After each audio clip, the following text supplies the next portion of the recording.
કડી વિધાનસભા પેટા ચૂંટણી આભાર દર્શન કાર્યક્રમ યોજાયો। આભાર દર્શન કાર્યક્રમમાં પ્રદેશ અધ્યક્ષ શક્તિસિંહ ગોહિલ, ભરતસિંહ સોલંકી, બળવંતજી ઠાકોર, રઘુભાઈ દેસાઈ, ચંદનજી ઠાકોર, ગીતાબેન પટેલ સહિત કોંગ્રેસના અન્ય મહાનુભાવો તેમજ શહેર, તાલુકા અને જિલ્લાના પદાધિકારીઓ ઉપસ્થિત રહ્યા હતા। તાજેતરમાં યોજાયેલી કડી 24 વિધાનસભાની પેટા ચૂંટણીમાં નિષ્ઠાપૂર્વક કામગીરી કરનાર પદાધિકારીઓ સહિત કાર્યકર્તાઓની કામગીરીની કદરરૂપે આભાર વ્યક્ત કરવામાં આવ્યો હતો। કાર્યક્રમમાં ઉપસ્થિત મહાનુભાવોએ પોતપોતાની આગવી શૈલીમાં કોંગ્રેસ સેનાના યોદ્ધાઓની કામગીરીની પ્રશંસા સાથે આભાર દર્શન કર્યું હતું।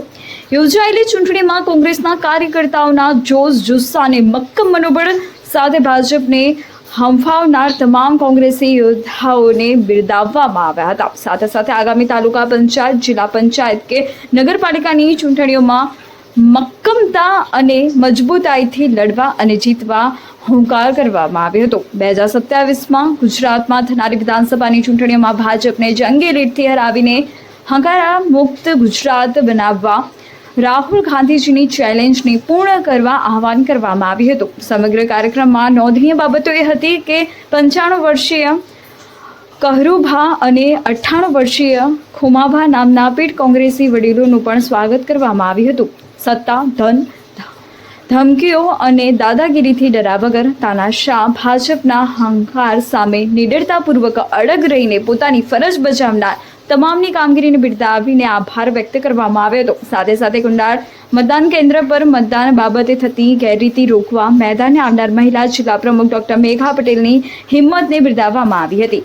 આભાર દર્શન કાર્યક્રમને સફળ બનાવવા કડીના કોંગ્રેસના પદાધિકારીઓ એડવોકેટ પ્રવીણભાઈ પરમારના આર્થિક સહયોગ અને અથાગ પ્રયત્નોની કદરરૂપે કોંગ્રેસ સમિતિએ આભાર વ્યક્ત કર્યો હતો। આભાર દર્શન કાર્યક્રમમાં આશરે 1000થી વધુ કાર્યકર્તાઓ હાજર રહ્યા હતા। રિપોર્ટર આશિષ પટેલ, મહેસાણા। બાકી તો એના વિશે શું કહેવાનું?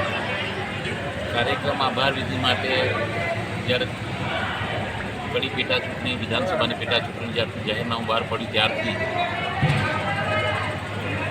કાર્યકર્તા સંમેલન, ફોર્મ ભરવાથી માંડી પ્રચારની સાથે રહી ઉમેદવારને બધી જાતના સહકાર, તમામ બાબતના સહકારો છેક મતદાન લઈ એજન્ટની કામગીરી કરી તમામ કામગીરી ધ્યાનમાં રાખી કડી તાલુકા અને શહેર કોંગ્રેસ સમિતિએ એક આભાર વ્યક્ત કર્યો હતો। કાર્યકરો, આગેવાનો, સિનિયર લીડરનો અને અમારા સિનિયર લીડરો જે હતા તેમનો પણ અમે એક સન્માન રાખ્યું, જેથી કરીને અમને જે સલાહ સૂચન આપી હતી અને દરેક કાર્યક્રમને જોશ હતો એ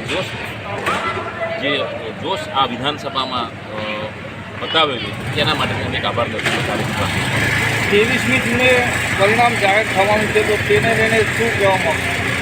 23મી જૂને પરિણામ જાહેર થવાનું છે, એમાં નિશ્ચિતપણે ભારતીય રાષ્ટ્રીય કોંગ્રેસના ઉમેદવાર એટલે કે અમારા રમેશભાઈ ચાવડા 5000 મતથી અમારી જીત નક્કી છે। શું કહેવા માગશો? આજે આભાર વિધિ કાર્યક્રમ રાખવામાં આવ્યો તો તેના વિશે? આજે આભાર વિધિ કાર્યક્રમમાં ખૂબ જ જોવાલાયક વસ્તુ હતી।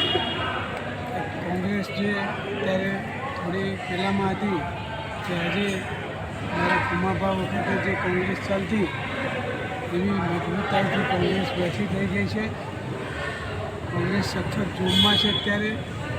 હવે નજીક આવે છે તાલુકા પંચાયત, જિલ્લા પંચાયત, નગરપાલિકા, એમાં વધારો થશે। 2027માં વિધાનસભાની ચૂંટણી આવે છે, એમાં આવું ને આવું જોશ ચાલુ રાખશે અને જે ઉમેદવાર આવશે કોંગ્રેસમાંથી એને પણ આ જીતાડી દેશે એવું મને ચોક્કસ આશા છે। 23મીએ રિઝલ્ટ જાહેર થવાનું છે, શું કહેવા માગશો? 23મીએ રિઝલ્ટ જાહેર થવાનું છે, એમાં કડીમાં જે બૂથો હતા તમામ એ 97%,